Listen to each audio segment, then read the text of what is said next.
بسم اللہ الرحمن الرحیم۔ السلام علیکم۔ پروگرام علم و حکمت میں خوش آمدید۔ میں ہوں محمد حسن الیاس۔ ناظرین کرام، ہم قرآن مجید کا مطالعہ کرتے ہیں تو ہمیں جا بجا جہاد کا حکم وہاں پہ نظر آتا ہے۔ دین اسلام نے جب جہاد کا حکم دیا تو اس کا مقصد کیا ہے، غرض و غایت کیا ہے، وہ ہدف اور نصب العین کیا ہے جو جہاد کے ذریعے دین حاصل کرنا چاہتا ہے، جہاد کب فرض ہوتا ہے، کن کے خلاف فرض ہوتا ہے، کس نے کرنا ہے، یہ حکم کس کو دیا گیا ہے، جہاد سے متعلق جو کچھ مذہب اسلام میں کہا گیا۔ ہماری کوشش ہوگی کہ آج کی نشست میں غامدی صاحب سے جاننے کی کوشش کریں کہ اللہ کی کتاب اس فریضے کے بارے میں ہمیں کیا ہدایت دیتی ہے۔ اس میں سابقہ میں سے تشریف فرما جناب جاوید احمد غامدی صاحب۔ السلام علیکم غامدی صاحب۔ وعلیکم السلام۔ ہم سب بہت شکریہ آپ کے وقت کا۔ ہم سب قدم بقدم میں چلوں گا اور میری خواہش ہوگی کہ آج کی ایک پوری نشست کے اندر ہم اس پورے تصور کو واضح کرنے میں کامیاب ہوں جو اللہ کی کتاب جہاد کے حوالے سے بتاتی ہے۔ سب سے پہلا بنیادی سوال جو کسی بھی حکم کے بارے میں جاننے سے پہلے ذہن میں پیدا ہوتا ہے کہ حکم دینے کا مقصد کیا ہے، ہدف کیا ہے، کیوں دیا گیا ہے، ریزننگ کیا ہے اس کے پیچھے، جہاد کا تصور اسلام میں کیا ہے؟ جہاد قرآن مجید کی ایک جامع تعبیر ہے۔ اللہ کی راہ میں جو جد و جہد بھی کی جائے گی، وہ جان سے کی جائے، مال سے کی جائے، اس کو جہاد ہی کہا جاتا ہے۔ جب حدود، شرائط، فرضیت زیر بحث آتی ہے تو وہاں در حقیقت جہاد کی وہ صورت زیر بحث ہوتی ہے جس میں تلوار اٹھانی پڑے، ٹھیک، جس میں ہم آمادہ جنگ ہو جاتے ہیں۔ جنگ و جدال کی صورت میں جو جہاد کیا جاتا ہے اس کے بارے میں قرآن مجید کیا کہتا ہے۔ قرآن مجید نے جب یہ حکم دیا ہے یا اس کی ہدایت کی ہے تو یہ بتایا ہے کہ کیا چیز پیش نظر ہے۔ چنانچہ یہ دیکھیے کہ جب سورہ حج میں پہلی مرتبہ مسلمانوں کو اس کا اذن دیا گیا تو یہ فرمایا گیا کہ ان لوگوں پر ظلم ہوا ہے۔ اللہ نے ان کو اب اجازت دے دی ہے کہ اگر ان کے خلاف کوئی اقدام ہوتا ہے تو یہ بھی تلوار اٹھا سکتے ہیں، اس لیے کہ بِأَنَّهُمْ ظُلِمُوا، اور ان کو ان کے گھروں سے نکالا گیا ہے، یہ مظلوم ہے، تو یہاں ظلم کا لفظ استعمال کیا۔ اسی طریقے سے ایک اور مقام پر جب یہ زیر بحث آیا تو وہاں پر اس کی غایت بیان کی، یعنی وہ کیا چیز ہے جس کو حاصل کرنے کے لیے تم قتال کرو گے، تو فرمایا کہ حتیٰ لا تکون فتنہ۔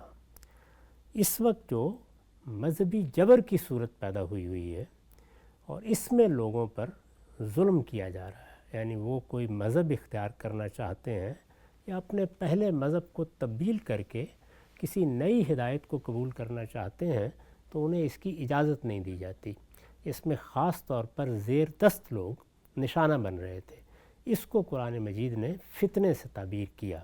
یہ بھی قرآن کی خاص تعبیر ہے جو اس نے مذہبی جبر کے لیے اختیار کی ہے۔ اب ظاہر ہے کہ مذہبی جبر بھی اگر آپ غور کریں تو ظلم اور عدوانی کی ایک قسم ہے۔ اسی طریقے سے ایک مقام پر یہ چیز زیر بحث آ گئی ہے کہ مسلمانوں کی دو جماعتیں آپس میں لڑ پڑی ہیں۔ اس میں پہلی ہدایت تو یہ کی گئی ہے کہ ان کے مابین صلح کرانے کی کوشش کی جائے۔ اس وقت بھی اگر آپ دیکھیں تو یمن میں یہی صورتحال ہے، شام میں یہی صورتحال رہی ہے، لیبیا میں یہی صورتحال ہے، سوڈان میں یہی صورتحال ہے۔ ان مختلف مقامات پر مسلمانوں کی جماعتیں ایک دوسرے سے لڑ رہی ہیں اور مسلمانوں کی یہ جماعتیں ایک دوسرے کا خون بہا رہی ہیں۔ اس میں بھی ہزاروں نہیں، لاکھوں لوگ مجروح ہوئے ہیں یا مقتول ہوئے ہیں، یا یہ کہ ان کو اپنے گھر چھوڑنے پڑے ہیں، وہ جلا وطن ہوئے ہیں، بچے مرے ہیں، عورتیں مری ہیں، ہر جگہ یہ صورتحال ہے۔ شام کے بارے میں تو ہم جانتے ہیں کہ وہاں لاکھوں میں لوگ ہیں جن کو اس ساری صورتحال میں اپنا وطن چھوڑ کے جہاں تہاں پناہ لینی پڑ گئی ہے۔ اس طرح کے جتنے معاملات ہیں ان کے بارے میں بھی یہ فرمایا قرآن مجید نے کہ جب مسلمان اس طرح آپس میں دست و گریباں ہو جائیں، وہ ایک دوسرے کے خلاف تلوار نکال لیں، تو اس بات کی صحیح کرو کہ ان میں اصلاح کرا دی جائے۔ اگر وہ اصلاح کرنے کے بعد یا کسی بات کے بارے میں کچھ طے کرنے کے بعد پھر اقدام کرتے ہیں تو یہ دیکھا جائے کہ کس نے اقدام کیا ہے۔ جس نے اقدام کیا ہے اصلاح کے بعد پھر وہی ظالم ہے، چنانچہ اس کی اس سرکشی کے لیے مسلمان تلوار اٹھانے کا حق رکھتے ہیں۔ یہ ساری باتیں کہنے سے بہت پہلے صحابہ کرام کو خطاب کر کے یہ کہا گیا تھا کہ ابھی یہ وقت نہیں آیا کہ تم تلوار اٹھاؤ، چنانچہ اس کا حوالہ دیا ہے قرآن نے کہ ایک وقت تھا کہ ہم تم سے یہ کہہ رہے تھے کہ کفو ایدیکم من القتال، قتال سے، جہاد سے، تلوار اٹھانے سے ابھی اجتناب کرو، اپنے ہاتھ روک کر رکھو، اس کے شرائط و حدود ابھی پورے نہیں ہوئے۔ جب وہ پورے ہو گئے تو پھر اذن کا لفظ استعمال کیا، اب تمہیں اجازت دی جاتی ہے۔ اور میں نے اس کا حوالہ دیتے ہوئے آپ کی خدمت میں عرض کیا کہ وہاں پر اس کی علت بھی بتا دی گئی، یعنی کیوں یہ کہا جا رہا ہے، کیوں اجازت دی جا رہی ہے، فرمایا اس لیے کہ تم پر ظلم ہوا ہے۔ ان تمام آیات کا استقصاء کرنے کے بعد ہم اس نتیجے پر پہنچتے ہیں کہ جہاد و قتال کی علت یا وہ کیا چیز ہے جو اس کا باعث بن سکتی ہے، وہ اسلامی قانون میں یا اسلامی شریعت میں صرف ظلم و عدوان ہے۔ ٹھیک، اس کے علاوہ بھی ایک صورت زیر بحث آئی ہے، لیکن اس کا تعلق شریعت سے نہیں ہے، اس کا تعلق اللہ تعالیٰ کے قانون اتمام حجت سے ہے۔ صحیح، وہ معاملہ اللہ کے رسولوں کے ساتھ خاص ہے، اس وجہ سے اس کو ہم زیر بحث نہیں لا رہے۔ ہمارے لیے جو اللہ کی شریعت ہے، اللہ کا قانون ہے جس کے ہم پابند ہیں، اس میں جہاد و قتال ایک بڑا حکم ہے، وہ ہماری شریعت کا حکم ہے، وہ حکم ہمیشہ کے لیے ہے۔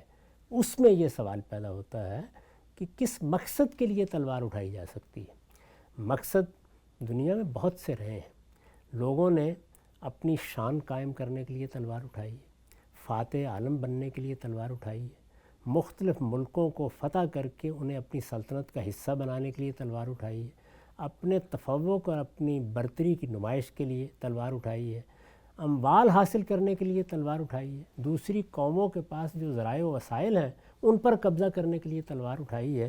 اس طرح کی بہت سی چیزیں ہیں جو مذہب کے لیے تلوار اٹھانے کی صورت میں بھی ہمارے سامنے آئی ہیں۔ قرآن مجید نے یہ بتا دیا کہ نہیں، دین میں، اللہ کی شریعت میں، اللہ کی ہدایت کے مطابق یہ صرف ظلم و عدوان ہے جو اس کا باعث بنے گا۔ ٹھیک، یہ بات قرآن مجید سے واضح ہو جاتی ہے۔ میں نے اس کو اپنی کتاب میزان میں بڑی تفصیل کے ساتھ بیان کیا ہے۔ ظلم و عدوان کے خلاف جہاد کا یہ حکم شریعت کا حکم ہے، ابدی حکم ہے۔ یہ جب دیا گیا اس وقت سے لے کر قیامت تک مسلمانوں کے لیے واجب الاطاعت ہے۔ یعنی ہم مسلمانوں کو یہ ہدایت کی گئی ہے کہ اگر دنیا میں کہیں بھی ظلم و عدوان کا ارتکاب ہوتا ہے، وہ میرے کسی بھائی پر ہو تو ظاہر ہے کہ اور ذمہ داری آ جاتی ہے، لیکن یہ کہ کہیں بھی ہوتا ہے اور ہم اس میں ظالم کا ہاتھ پکڑ سکتے ہیں تو ہمیں ہاتھ پکڑنے کی کوشش کرنی چاہیے۔ یہ علت کا بیان ہے، وجہ کا بیان ہے، سبب کا بیان ہے، اور اس میں یہ بتایا جا رہا ہے کہ غایت کیا ہے، یعنی کس مقصد کے لیے تم تلوار اٹھاؤ گے، یہ اللہ ہی بتائے گا۔ اس کی وجہ یہ ہے کہ جان، مال اور آبرو کو حرمت حاصل ہے۔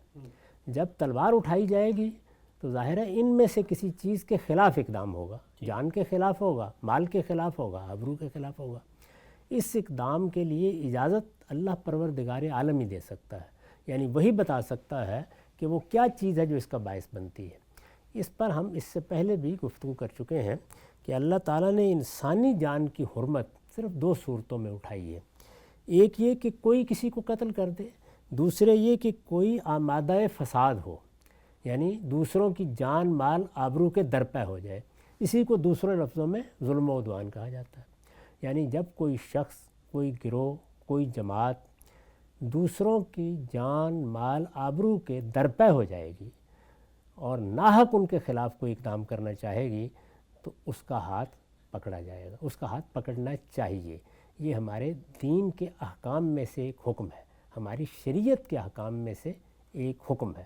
اس کے بعد ظاہر ہے کہ یہ سوال پیدا ہوتا ہے کہ ظلم اور عدوان کی کیا کیا صورتیں دنیا میں ہو سکتی ہیں۔ بالکل، ان پہ ہم الگ سے گفتگو کر سکتے ہیں، لیکن ایک اصول کی بات جو میں نے آپ کی خدمت میں عرض کی کہ جہاد کی غایت، جہاد کس مقصد کے لیے ہوگا، ہم تلوار کب اٹھا سکتے ہیں، وہ مقصد، وہ غایت، وہ علت ایک ہی ہے، اور وہ ہے ظلم و عدوان کا ارتکاب۔ ٹھیک، نقطہ بالکل واضح ہوا۔ اچھا غام صاحب، یہ جس وقت بار بار آپ نے بھی زبان سے کہا، لوگ بھی اس کو بیان کرتے ہیں، تو ایک غلط فہمی، ایک خدشہ ذہن میں پیدا ہوتا ہے کہ دین نے ظلم اور عدوان کے خلاف جہاد کا حکم دیا ہے۔ جیسے ہم کہتے ہیں حکم دیا ہے تو بادی نظر میں یہ سوال سامنے آتا ہے کہ اس کا مطلب جیسے ہی ظلم اور عدوان ہوگا، دین نے چونکہ حکم دیا ہے تو اب جہاد فرض ہو گیا ہے۔ اگلا سوال جو آپ کی خدمت میں پوچھنا چاہتا ہوں، یہ آپ نے واضح کیا کہ یہ ریزننگ کا بیان ہے، غایت کا بیان ہے، اس ہدف، اس مقصد، اس ریشنلٹی کا بیان ہے کہ جس وجہ سے کسی شخص کی جان لی جائے گی۔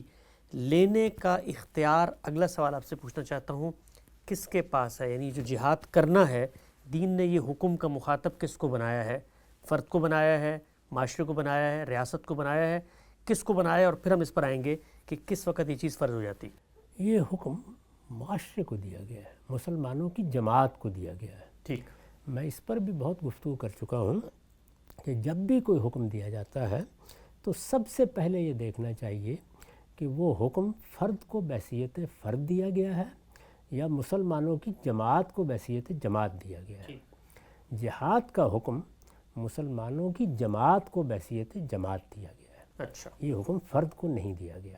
اس پر ہمیں کوئی بحث کرنے کی ضرورت نہیں ہے، اس لیے کہ یہ سب کے ہاں مانی ہوئی بات ہے۔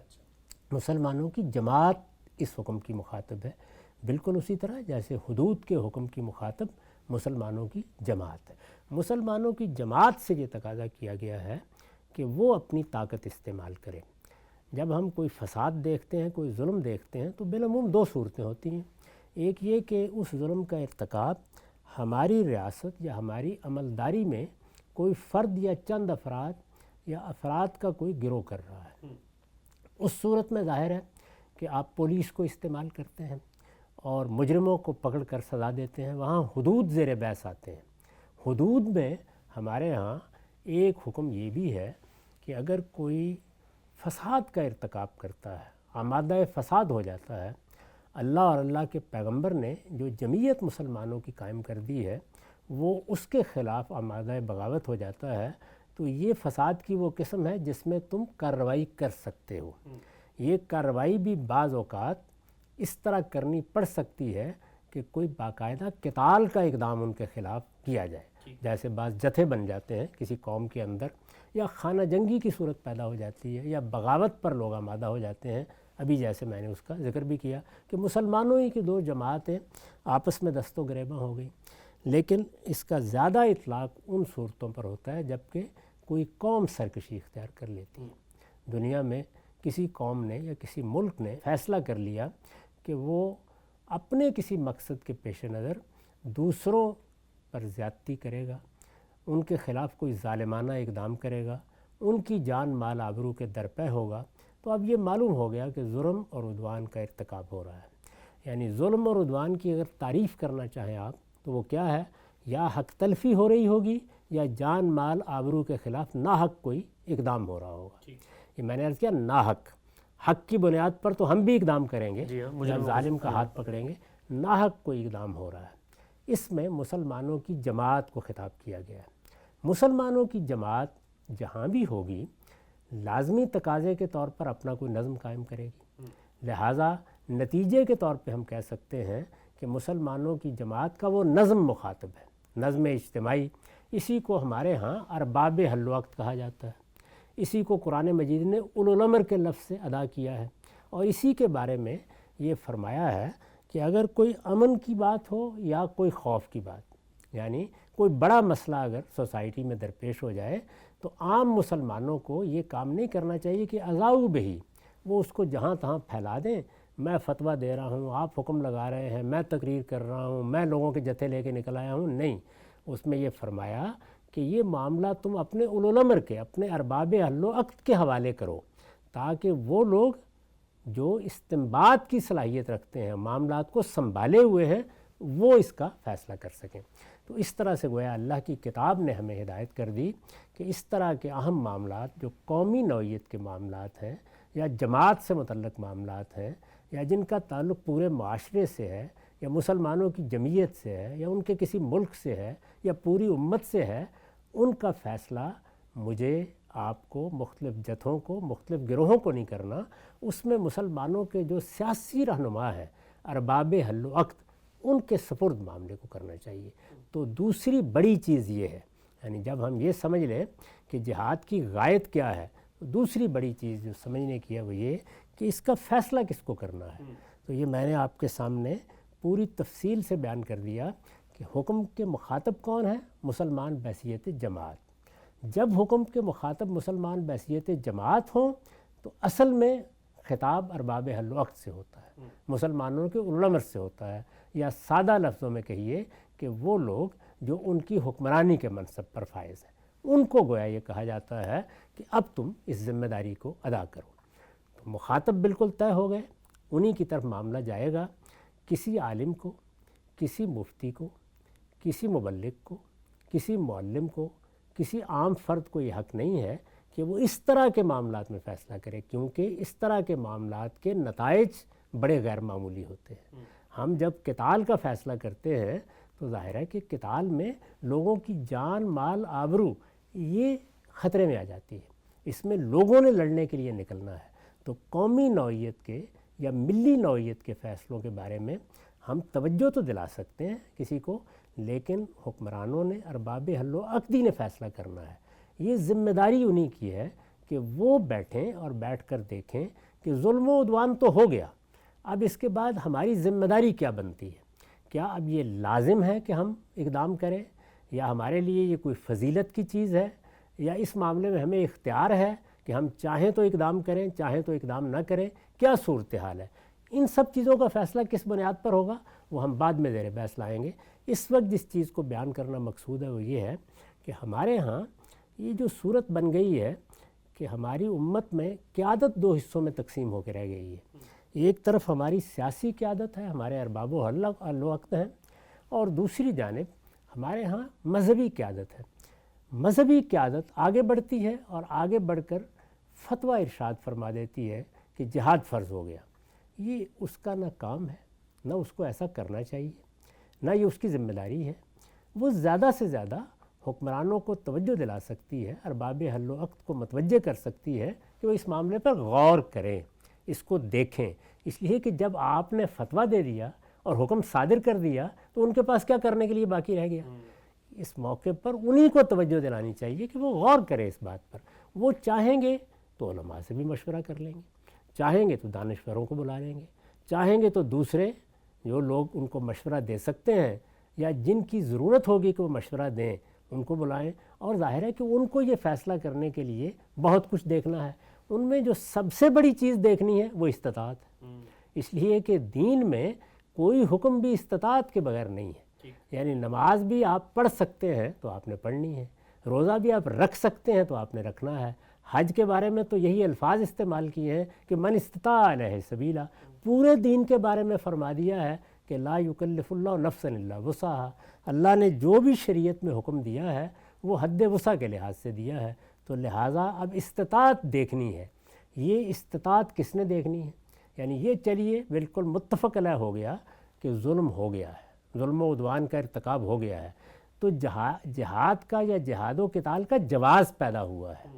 یعنی اب ہم یہ اقدام کر سکتے ہیں، اس کے بارے میں سوچ سکتے ہیں، لیکن یہ اقدام کیا کرنا ہے، یہ اقدام کیا لازم ہو گیا ہے، یہ سارے فیصلے اب استطاعت کو دیکھ کر ہونے ہیں۔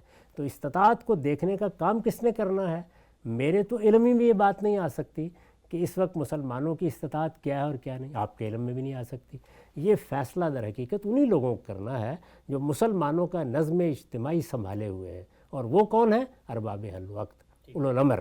ہم ان کو زیادہ سے زیادہ یہ کہہ سکتے ہیں کہ ہمارا خیال ہے کہ آپ کو اقدام کرنا چاہیے، ہماری رائے ہے کہ آپ کو اقدام کرنا چاہیے، اور وہ بھی اس طریقے سے کہ جس میں ان کو خامخواہ اس طرف کھینچنے یا ان پر اس طرح سے متائن کے تیر برسانے کا انداز نہ ہو، بلکہ ان کے سامنے ایک تجویز رکھنے کا انداز ہو، تاکہ وہ پورے سلیقے کے ساتھ اور اطمینان کے ساتھ غور کر کے اتنا بڑا فیصلہ اگر کرنا ہے تو اس کو کر سکے۔ بنیادی بات وہی ہے کہ اس کا اختیار، اس کا حق ارباب حل و عقد کو ہے، مسلمانوں کے نظم سیاسی کو ہے، مسلمانوں کے ارباب اقتدار کو ہے۔ وہ لوگ جن کے پاس اختیار بھی ہے، اقتدار بھی ہے، جن کے ساتھ افواج بھی ہیں، جن کے پاس وہ وسائل بھی ہیں، جن کی بنیاد پر قتال کیا جا سکتا ہے، انہی کو بیٹھ کر اس کا فیصلہ کرنا ہے، اور انہی کو طے کرنا ہے کہ وہ کس کا مشورہ لیں گے اور کس کے ساتھ بات کریں گے۔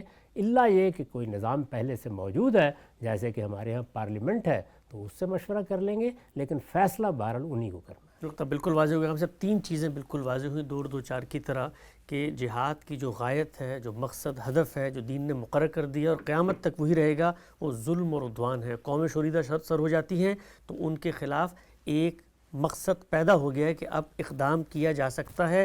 حکم کس کو دیا گیا ہے؟ وہ قوم کو دیا گیا ہے، قوم کے نظم اجتماعی کو دیا گیا ہے. جو وہاں پر ریاست موجود ہے اس نے فیصلہ کرنا ہے، اسی کو حق ہے.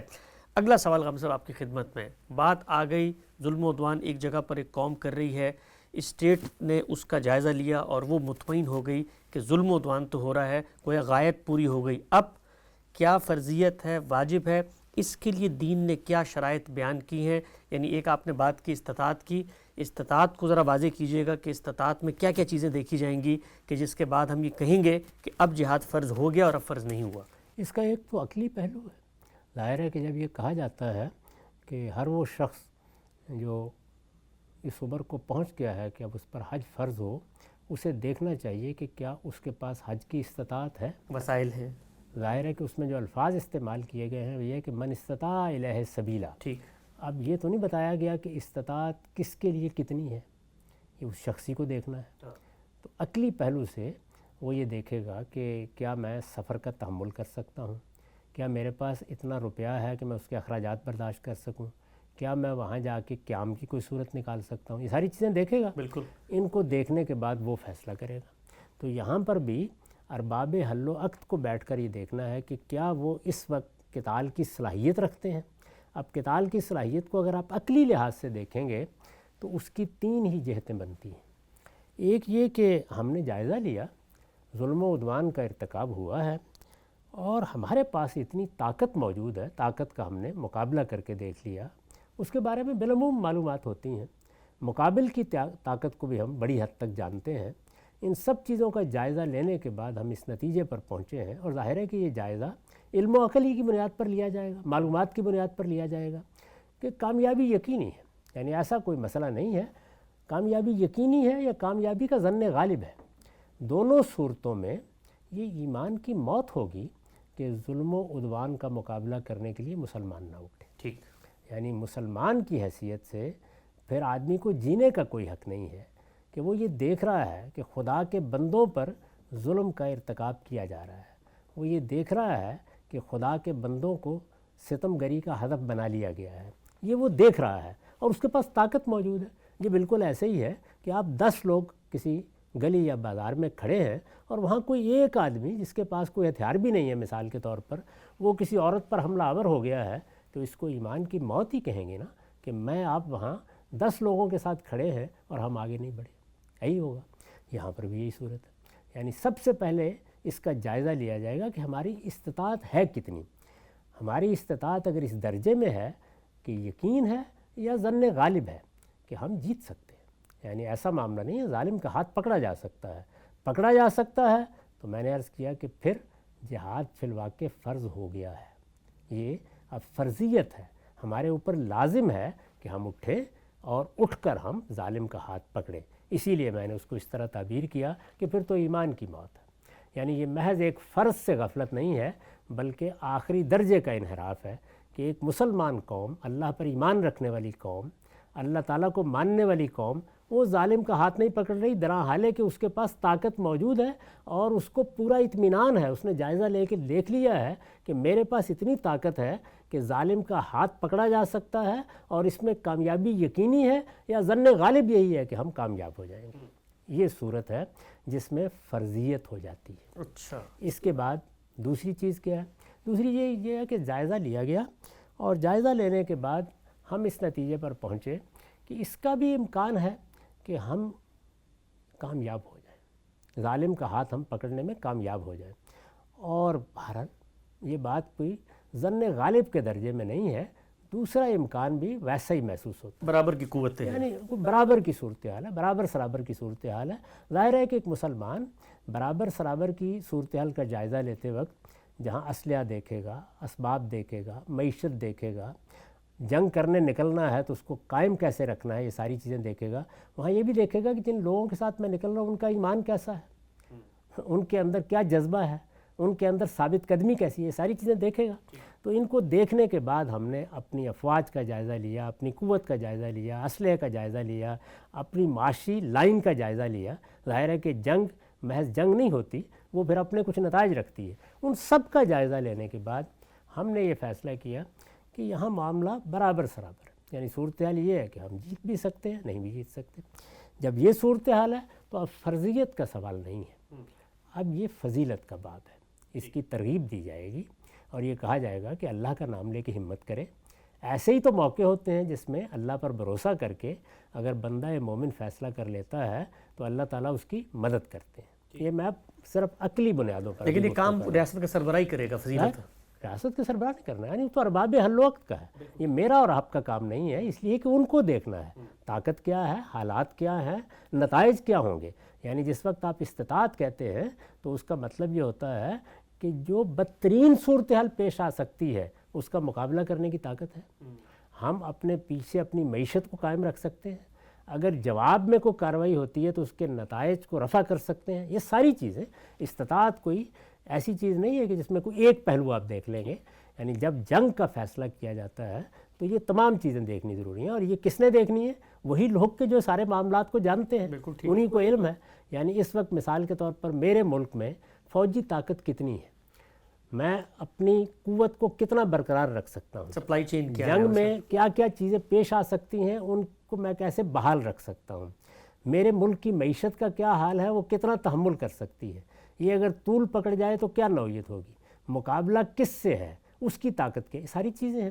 ان چیزوں کے بارے میں ہم عامیوں کی تو معلومات بھی بعض اوقات بڑی ناقص اور سنی سنائی ہوتی ہیں، تو وہ لوگ جو ذمہ دار ہیں ان کو یہ فیصلہ کرنا ہے، وہ بیٹھ کے دیکھیں گے کہ کیا صورتحال۔ تو میں نے عرض کیا کہ اب امکان ہے اس بات کا، اس نتیجے پر پہنچنے کے بعد یہ پھر صرف فضیلت کی بات رہ جاتی ہے، جس میں اللہ تعالیٰ نے خود بھی یہی بیان کیا کہ اگر معاملہ اس نوعیت کا ہے تو پھر وہ لوگ کے جو اس معاملے میں نکلیں گے اللہ تعالیٰ نے ان کے لیے بڑے درجات طے کر رکھے ہوئے ہیں۔ خود قرآن مجید میں یہ چیز زیر بحث آ گئی ہے۔ تیسری چیز یہ ہے کہ آپ نے جائزہ لینے کے بعد اندازہ کیا اور دیانتداری کے ساتھ آپ اس نتیجے پر پہنچ گئے کہ نہیں، ہم ظالم کا ہاتھ پکڑنے کی پوزیشن میں نہیں ہیں، ہمارے اندر اتنی استطاعت نہیں ہے۔ ظاہر ہے یہ استطاعت نہیں ہے، یہ جس وقت امکانات سے آپ نیچے آئیں گے تو بہت زیادہ بھی ہو سکتا ہے، کم بھی ہو سکتا ہے، فیصلہ کر لیا آپ نے۔ اس طرح کی کسی صورتحال میں اب یہ آپ پر لازم بھی نہیں ہے، وہ تو میں پہلے عرض کر چکا، یہ اب کوئی فضیلت کی چیز بھی نہیں رہی۔ اس میں اب آپ کو بڑے حزم و احتیاط کے ساتھ یہ دیکھنا چاہیے کہ آپ اقدام کریں، آپ اقدام کریں گے تو اس کے نتائج کتنے غیر معمولی ہوں گے۔ یعنی اب یہ معاملہ کوئی بچوں کا کھیل نہیں رہا، اب اس پہ بہت غور کرنا چاہیے، کیونکہ جس قوم کی بنیاد پر آپ فیصلہ کر رہے ہیں، جس کے آپ ذمہ دار ہیں، اب اس کے جان و مال کا معاملہ آپ کے ہاتھ میں آ گیا ہے، اور جو نتائج نکل سکتے ہیں کسی شکست کے وہ معمولی نہیں ہوں گے۔ بعض اوقات وہ شکست قوموں کی شکست بن جاتی ہے، بعض اوقات وہ نسلوں کی شکست بن جاتی ہے، تو اس وجہ سے شکست کے لیے نہیں لڑا جاتا۔ یعنی جب آپ کو یقین ہے یا ظن غالب یہی ہے کہ کوئی امکان نہیں اس بات کا، ہم شکست کھا جائیں گے، ہمارے پاس اتنی قوت موجود نہیں ہے، تو پھر آپ کو یہ اقدام کرنے کے معاملے میں 1000 مرتبہ سوچنا چاہیے۔ جائز ناجائز کی بحث میں نہیں کر رہا، عقلی لحاظ سے میں آپ سے عرض کر رہا ہوں۔ یہ تو معاملہ ہے عقلی طور پر کسی چیز کو دیکھنے کا۔ اب ذرا اللہ کی کتاب میں آ جائیے، تو اللہ تعالیٰ نے اپنی کتاب میں سورہ انفال میں اس کو باقاعدہ موضوع بنایا ہے۔ اچھا، اور دونوں پہلوؤں سے موضوع بنایا ہے۔ دونوں پہلوؤں سے کیا؟ ایک یہ کہ ذمہ داری کب عائد ہوتی ہے، کب ذمہ داری اٹھانی ضروری ہو جاتی ہے مسلمانوں کے لیے، اور اللہ کی نصرت، اللہ کی مدد کی وہ کب توقع کر سکتے ہیں، اس کو باقاعدہ موضوع بنایا ہے۔ کیونکہ ہم اگر کسی موقع پر اپنی طاقت کو ذرا کم دیکھ کے اقدام کا فیصلہ کریں گے، تو میں نے ابھی عرض کیا کہ یہ دیکھیں گے نا کہ ہماری اپنی ذہنی حالت کیا ہے، ایمانی حالت کیا ہے، ہمارے اندر کتنی بصیرت ہے، ہم دین سے کتنے متعلق ہیں، اللہ پر ہمارے توکل کا کیا عالم ہے، ساری چیزیں دیکھیں گے۔ تو یہ وہ موقع ہوتا ہے کہ جس میں اللہ سے بھی یہ توقع کی جاتی ہے کہ وہ ہماری مدد کرے گا، تو دونوں پہلو مسلمانوں کے زیر بحث آ جاتے ہیں۔ تو وہاں دیکھیے اللہ تعالیٰ نے یہ فرمایا کہ میں نے اس وقت تمہارے درمیان جو نسبت قائم کر رکھی تھی وہ 1 اور 10 کی نسبت تھی۔ اچھا، یہ سورہ انفال میں اللہ تعالیٰ نے انہی لفظوں میں بیان کر دیا، 1 مسلمان 10 کافر، 10 کافر، 1 اور 10 کی نسبت تھی۔ یہ کون سا موقع ہے؟ یہ سورہ ہی سے واضح ہو جاتا ہے کہ یہ بدر کے زمانے کا موقع ہے۔ یعنی جب بدر میں حملہ ہوا ہے تو اس وقت مسلمانوں کی جو ذہنی، مسلمانوں کی جو نفسی، مسلمانوں کی جو ایمانی کیفیت ہے، صحابہ کرام کی منتخب ترین جماعت ہے، ابتدا میں ساتھ آنے والے زیادہ تر السابقون ہیں، قدسیوں کا وہ گروہ لوگ ہیں، یعنی ایک واقعتاً قدسیوں کا گروہ ہے، اور اللہ کا پیغمبر ان کے درمیان موجود ہے۔ خود پیغمبر کا موجود ہونا کتنا طاقت کو بڑھا دیتا ہے، اور یہ بات کہ اللہ کے حکم پر ہم لڑ رہے ہیں، یعنی یہاں ہمارے اجتہاد کا کوئی سوال نہیں ہے۔ اس سب کے باوصف یہ فرمایا کہ 1 اور 10 کی نسبت پر میں یہ ذمہ داری تم پر ڈالتا تھا، اور اس ذمہ داری کو ڈالنے کو کیسے بیان کیا؟ اس کے فوراً بعد کہا کہ الآن خفف اللہ عنکم، اب اللہ نے یہ ذمہ داری تم پر کم کر دی ہے۔ تو اس میں یہ بتایا کیوں کم کی ہے؟ اس لیے کہ اب تمہارے اندر وہ صبر و ثبات، وہ ایمانی کیفیات اس درجے میں نہیں ہے۔ اس درجے میں نہیں ہے کیا مطلب؟ یعنی پہلے کیا صحابہ کرام کی حالت بدل گئی ہے؟ نہیں، ان کی جمعیت بڑی ہو گئی ہے، ہاں، نئے لوگ آ گئے ہیں۔ اب نئے لوگ آ گئے ہیں۔ یعنی پہلے تو وہ ساری جمعیت صدیق و فاروق جیسے لوگوں کی جمعیت ہے، عثمان و حیدر جیسے لوگوں کی جمعیت ہے، لیکن اب دوسرے لوگ بھی آ گئے ہیں۔ تو اس کے نتیجے میں فرمایا الآن خفف اللہ عنکم، اب میں نے تمہارے لیے کمی کر دی ہے، یعنی ذمہ داری کو کم کر دیا ہے۔ اور فرمایا کہ اب کیا ہے؟ یہ سورہ انفال میں جنگ بدر کے فوراً بعد فرمایا جا رہا ہے، اچھا، یعنی جنگ بدر پر تبصرہ کرتے ہوئے کہا جا رہا ہے کہ اب یہ ذمہ داری کیا ہے؟ 1:2 سے ہوگی۔ اللہ، اچھا، خود اللہ تعالیٰ نے ہی اس کو بنیاد قرار دے اللہ دیا۔ تعالیٰ نے اس کو بیان کیا، اور اس میں دونوں جگہ یہ کہا کہ اگر تمہارے اندر کے 10 ہوں گے تو وہ 100 پر غلبہ پالیں گے، اور اس میں کہا غلبہ پالیں گے۔ تو یہ غلبہ پالیں گے کے الفاظ کیا بتا رہے ہیں؟ اللہ کی نصرت آ جائے گی۔ اچھا، ظاہر ہے کہ دنیا کے اندر جب اتنا فرق ہوگا 1 اور 10 کا، تو پھر غلبہ کیسے ہو جائے گا؟ تو فرمایا اس میں تمہارا ایمان ادھر سے کام کرے گا، میری نصرت دوسری جانب سے آ جائے گی۔ تو اپنی نصرت کا قاعدہ بھی بیان کر دیا۔ تو اس میں الآن خفف اللہ عنکم کے الفاظ نے یہ بتا دیا کہ ذمہ داری کب عائد ہوتی ہے، یعنی یہ صحابہ کرام کے بارے میں بات ہو رہی ہے، قدسیوں کی اس جماعت کے بارے میں بات ہو رہی ہے، اور یہ بھی بتا دیا کہ اللہ کی نصرت کی توقع تم کب کر سکتے ہو۔ تو اس طرح دنیا میں کیا آپ کو میسر ہے، اسباب کیا ہیں، وسائل کیا ہیں، ان کی ایک نسبت تناسب قائم کر کے اللہ تعالیٰ نے بھی اس کو بیان کر دیا۔ اسی کو سامنے رکھ کر اب آپ ان عقلی پہلوؤں کا جائزہ لے لیجئے، میں نے آپ کے سامنے رکھے ہیں، وہاں بھی یہی چیز ہے۔ یعنی ہم نے جب جائزہ لیا کسی چیز کا تو ہم کس اصول پر یہ نتیجہ اخذ کریں گے کہ ہمیں فتح ہو جائے گی یا ہم کامیاب ہو جائیں گے؟ ظن غالب یہی ہے، بلکہ یقین ہے کم و بیش کہ ہم غلبہ پالیں گے۔ کس چیز کو رکھیں گے؟ ظاہر ہے پہلے طاقت کا توازن دیکھیں گے، کیونکہ قرآن نے یہاں یہی بات بتائی، جی، یہ بتایا نا۔ تو کیا فی الواقع ہم اس وقت کے لوگ ہیں؟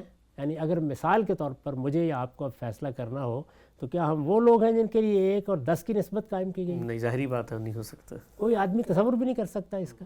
یہ بدر کے موقع پر اللہ تعالیٰ نے نسبت بیان فرمائی، 1 اور 10۔ یہ کبھی نہیں کہا کہ تم اگر 2-4 بھی موجود ہوگے تو تمہیں میں لڑا دوں گا، یعنی اس طرح کی کوئی چیز نہیں ہے۔ بلکہ صحابہ کرام سے پہلے جو انبیاء علیہم السلام کی امتیں رہی ہیں، ان میں بعض اوقات 2, 4, 10 لوگ تھے۔ اللہ تعالیٰ نے فرمایا تم اس قوم کو چھوڑ کر نکل جاؤ، اپنی حفاظت کرو، میں خود ان سے نمٹ لوں گا، یعنی ان پر ذمہ داری نہیں ڈالی۔ تو صحابہ کرام پر ذمہ داری ڈالی، اور دیکھیے ذمہ داری کا فیصلہ کون کر رہا ہے؟ میں یا آپ یا ہمارے ارباب حل و عقد نہیں، کیونکہ ہم تو جو فیصلہ کریں گے وہ علم و عقل کی بنیاد پر کریں گے۔ یعنی یہ بات کہ حقیقت کو کون جانتا ہے، کون دلوں میں اتر سکتا ہے، کس کی طرف سے معجزات ہو سکتے ہیں، وہاں اللہ اور اس کا پیغمبر ہے، لیکن وہ بھی اس بات پر اصرار کر رہے ہیں کہ مادی وسائل کی یہ نسبت ہوگی، اس کے بعد ذمہ داری ڈالی جائے گی۔ تو یہ مطلب نہیں ہے کہ وہی نسبت ہر جگہ دیکھی جائے گی، اس سے اللہ تعالیٰ نے در حقیقت ہماری رہنمائی کر دی ہے کہ تمہیں چیزوں کو کیسے دیکھنا ہے۔ انہی کو سامنے رکھ کر میں یہ کہہ رہا ہوں کہ جب ہمیں ظن غالب ہے کہ ہم جیت سکتے ہیں، ہم ظالم کا ہاتھ پکڑ سکتے ہیں، تو ہمیں ضرور میدان میں اترنا چاہیے۔ اور اگر ہم امکان محسوس کرتے ہیں تو یہ فضیلت کی چیز ہے، ہمیں ضرور اس پر غور کرنا چاہیے کہ ہم اللہ پہ بھروسہ کریں، اس کی نصرت آ جائے گی۔ اور اگر یہ معلوم ہوتا ہے کہ اس کے کوئی امکانات نہیں ہیں تو پھر نہ یہ ذمہ داری عائد ہوتی ہے، نہ اس طرح کا اقدام کرنا چاہیے، کیونکہ یہ اقدام فرد نے اپنے لیے نہیں کرنا، اس کے ساتھ پوری قوم کو ایک صورتحال سے گزرنا ہے، بعض اوقات پوری امت کو گزرنا ہے۔ تو اس کا فیصلہ اب اس طرح نہیں ہو سکتا۔ پھر ہاتھ روک کر رکھنا چاہیے۔ نقطہ بالکل واضح ہو گیا۔ اچھا خان صاحب، ایک چھوٹا سا ضمنی پہلو اسی استطاعت کی بحث میں، ہم مثال کے طور پہ موازنہ کر رہے ہیں، فیصلہ کر رہے ہیں، ریاست فیصلہ کر رہی ہے، تو آج کے دور کے اندر تو ہم نے یہ دیکھا ہے کہ دوسری جنگ عظیم کے بعد ایلائز کا دور ہے، یعنی صرف ایک ملک نہیں ہوتا بلکہ وہ کسی محاذ کا حصہ ہوتا ہے، کسی یونائٹڈ جس کو آپ کہتے ہیں دنیا کے اندر جو کنسورشیمز ہیں ان کے ساتھ جڑا ہوا ہوتا ہے، اس کے پیچھے کوئی عالمی برادری طاقتیں کھڑی ہوئی ہوتی ہیں۔ تو استطاعت کے جائزے میں یہ بھی دیکھا جائے گا نا کہ جس ملک سے لڑ رہے ہیں ہو سکتا ہے ہم بظاہر اس سے مضبوط ہوں فوجی قوت میں، ہمارے پاس ایٹم بم بھی ہو یا 10 چیزیں ہوں، لیکن اس کے پیچھے یا اس کو وجود پذیر کرنے والے یا اس کی پشت پہ کوئی دوسری طاقتیں کھڑی ہو، تو استطاعت میں ان سب چیزوں کا جائزہ لیا جائے گا، ہر چیز کو دیکھا جائے گا۔ نہیں، اس وقت کے حالات کیا ہیں، دنیا کا نظم کس نوعیت کا ہے، جن سے ہم لڑنے کے لیے جا رہے ہیں وہ تنہا کھڑے ہیں یا وہ کسی کے حلیف ہیں، عالمی سطح پر کیا فیصلے ہوئے ہیں، ان کو اگر ہم مٹا دینے کا فیصلہ کر لیتے ہیں تو کیا دنیا اس کو گوارا کرنے کے لیے تیار ہے؟ تو یہ ساری باتیں اصل میں استطاعت کو دیکھنے ہی کے مختلف پہلو اور مختلف زاویے ہیں، اور اس کو ہر لحاظ سے دیکھا جائے گا۔ یہی وہ چیزیں ہیں جن کو سامنے رکھ کر میں نے مسلمانوں کو ان کی خیر خواہی میں بارہا یہ توجہ دلائی ہے کہ اس وقت تو قوت کا تناسب 1 اور لاکھ کا بھی نہیں ہے، یہ صورتحال ہے، یعنی 1 10 یا 1 2 تو بہت بڑی چیز ہے، 1 اور لاکھ کا بھی نہیں ہے۔ اس میں کئی پہلو ہیں جن کو زیر بحث لایا جا سکتا ہے۔ آپ کے پاس اسلحہ ہے کون سا، وہ آتا کہاں سے ہے، آپ لیتے کن سے ہیں، دنیا میں اس کے کیا قواعد و ضوابط بنے ہوئے ہیں۔ یہ آپ نے جو ایٹم بم کا لفظ استعمال کیا تو یہ کہیں جا کے لڑنے کے لیے نہیں ہوتا، یہ تو آخری درجے میں کسی اقدام کے لیے رکھا ہوتا ہے آپ نے۔ اس پر اس وقت بحث کیا کرنی اور کیا نہیں کرنی، یہ کوئی آسان نہیں ہے اس کو استعمال کرنا۔ بعض اوقات لوگ اس طرح کی باتیں کر دیتے ہیں لیکن یہ حقیقت ہے کہ وہ اس کے نتائج و عواقب پر غور کرنے کے لیے تیار نہیں ہوتے۔ یہ ساری چیزیں جتنی ہیں وہ استطاعت کے لحاظ سے دیکھی جاتی ہیں۔ تو میں نے عرض کیا کہ ہمارا دین اس طرح کا دین نہیں ہے کہ وہ آپ کو یہ کہے کہ اب آپ خودکشی کر لیں اٹھ کے، نہیں، وہ آپ کو یہ بتا رہا ہے۔ یہ جو سورہ انفال کی آیات کی طرف میں نے توجہ دلائی، یہ بتا رہا ہے کہ اللہ تعالیٰ کسی چیز کی ذمہ داری بھی اس وقت ڈالتے ہیں جب کہ اس کے لیے ضروری چیزیں میسر ہوتی ہیں۔ یعنی ایک آدمی کو آپ یہ تو کہہ سکتے ہیں کہ اتنے بخار کے باوجود تمہیں وضو کر کے نماز پڑھنی چاہیے، لیکن یہ کہ اس کی طاقت بالکل ہی ختم ہو گئی ہے تو تب بھی ذمہ دار ہے، اس طرح نہیں ہوتا۔ تو استطاعت کو مختلف مدارج میں دیکھا جاتا ہے۔ ظاہر ہے وہ شے کے لحاظ سے نماز پڑھنے کے لیے اور طرح کی استطاعت چاہیے، زکوٰۃ دینے کے لیے اور طرح کی استطاعت چاہیے، حج کرنے کے لیے اور طرح کی چاہیے۔ قتال کے معاملے میں آپ کو پورا جائزہ لینا ہوتا ہے، آپ کے مقابلے میں کون ہے، اس کے پاس کیا ذرائع و وسائل ہیں، اور پھر جنگ موجودہ زمانے میں کوئی عام جنگ نہیں ہے، یعنی یہاں پر تو بڑی بڑی قوتیں بھی بعض اوقات زور آزمائی کر کے کئی برس آخر میں میز پر بیٹھنے پہ مجبور ہیں۔ یوکرینی میں آپ دیکھ لیں کیا صورتحال ہو رہی ہے، بڑی طاقتیں لڑ رہی ہیں وہاں، یعنی یوں نہیں ہے کہ کوئی چھوٹا ملک ہے جس کے ساتھ معاملہ ہو رہا ہے۔ اور بھی جنگیں ہم نے بہت سی دیکھی ہیں، ہر پہلو سے اس کا جائزہ لینا ضروری ہے، اور جب آپ جائزہ لے لیتے ہیں تو پھر اس کے بعد عقلی لحاظ سے وہی 3 صورتیں بنتی ہیں۔ ظاہر ہے اس میں کچھ مدارج بھی آ جاتے ہیں۔ جب میں نے یہ کہا کہ امکان نہیں ہے تو کم امکان، زیادہ امکان، یہ بحث ہو سکتی ہے، وہ جتنا بھی ہوگا اس کے لحاظ سے آپ فیصلہ کریں گے۔ لیکن اگر یہ اندازہ ہوتا ہے کہ سرے سے کوئی نسبت تناسب ہی نہیں ہے، کوئی تعلق ہی نہیں ہے، تو پھر یہی توجہ دلائی جائے گی کہ اس وقت معاملہ ایسا نہیں کرنا چاہیے۔ تو جہاد و قتال کے بارے میں یہ استطاعت ہے جس کو خود قرآن نے موضوع بنا کر صحابہ کرام کی جماعت کے بارے میں بتا دیا۔ یہ صحابہ کرام کی جماعت کے بارے میں یعنی فیصلہ کون کر رہا ہے؟ اللہ تعالیٰ۔ قیادت کون کر رہا ہے؟ اللہ کا رسول۔ یعنی وہاں پر کوئی ارباب حل و عقد کی مجلس نہیں ہے جس نے فیصلہ کرنا ہے، اور اس سب کے باوجود اللہ تعالیٰ بتا رہے ہیں کہ میں ذمہ داری اس طرح ڈالوں گا، اور اس میں باقاعدہ نسبت تناسب بیان کر رہے ہیں کہ 1 اور 10 کی نسبت ہوگی تو اس وقت ذمہ داری ہے، اور 1 اور 2 کی نسبت ہوگی تو اس وقت ذمہ داری ہے۔ اس سے ہمیں رہنمائی دی ہے، یہ بتایا ہے کہ جہاد و قتال کے معاملات کوئی بازیچہ یا اطفال نہیں ہوتے، ان میں ہر لحاظ سے سوچنا، غور کرنا ضروری ہوتا ہے، اور یہ دیکھنا ضروری ہوتا ہے کہ ہم کس صورتحال میں کھڑے ہیں۔ جب اس کو آپ دیکھ لیتے ہیں اس کے بعد پھر اللہ پہ بھروسہ کرتے ہیں اور توقع رکھتے ہیں کہ اللہ تعالیٰ مدد فرمائے گا۔ صاحب آخری سوال آج کی نشست کا، پوری تصویر مکمل ہو رہی ہے جہاد و قتال کے حوالے سے دین اسلام کی کیا ہدایات ہیں؟ ریاست نے کسی دوسری ریاست کے خلاف اقدام کیا، اس کو یہ لگا اس کی استطاعت بھی ہے، جہاد ان پر فرض ہو چکا تھا، اسٹیٹ نے اسٹیٹ کا مقابلہ کیا، حملہ کر دیا۔ آخری سوال آپ کی خدمت میں ہے، کیا دین اسلام یہ بھی بتاتا ہے کہ اس اقدام کے اندر بھی کوئی اخلاقیات دیکھی جائیں گی، یا قوم پر آپ چڑھ دوڑے ہیں تو قوم کا صفایا ہو جائے گا؟ کیا وہاں بھی کچھ حدود و شرائط ہیں دین میں؟ اس میں تو ہمارے دین میں آخری حد میں ہم کو پابند کر دیا گیا ہے، یعنی اخلاقی حدود کو لانگ کر یہ کام نہیں کیا جا سکتا۔ اچھا، معاہدات ہیں تو ان کے بارے میں باقاعدہ قاعدہ ضابطہ ہے کہ ان کو کیسے ختم کرنا ہے۔ اسی طرح کوئی معاملات کسی قوم کے ساتھ پہلے چل رہے ہیں تو ان کے معاملے میں کیا رویہ اختیار کرنا ہے۔ ہم نے جنگ کرنی ہے تو وہ کمبیٹنٹس کے خلاف ہوگی، مقاتلین کے خلاف ہوگی، غیر مقاتلین کے خلاف کوئی اقدام جان بوجھ کر نہیں کیا جائے گا، الا یہ کہ کہیں مجبوری میں کوئی اقدام ہو جائے۔ اس طرح کی بہت سی چیزیں ہیں جو ہمارے ہاں آداب القتال میں بیان کی جاتی ہیں، وہ سب پیش نظر ہوں گی، وہ ہمارے ہاں بھی موجود ہیں، وہ اس دنیا میں بھی جو قوانین بنے ہیں ان میں پوری وضاحت کے ساتھ بیان کر دی گئی ہیں، ان میں کہیں اس کی خلاف ورزی نہیں کی جائے گی۔ جنگ کے آداب کا لحاظ رکھنا یہ اسلامی شریعت کی بڑی امتیازی چیز ہے، اور اس کو ہر حال میں ملحوظ رکھنا چاہیے۔ نقطہ بالکل واضح ہو گیا۔ ہم نے آج غامدی صاحب سے بہت ہی پریسیجن کے ساتھ بڑے کمپاؤنڈ انداز میں یہ گفتگو کرنے کی کوشش کی کہ جہاد کا اسلام میں تصور کیا ہے، یہ حکم دیا کس کو گیا ہے، اس کی غرض و غایت مقصدیت کیا ہے، یہ کب فرض ہوتا ہے، اور فرض ہونے کے بعد اقدام کس نے کرنا ہے اور اس کے حدود و شرائط کیا ہیں۔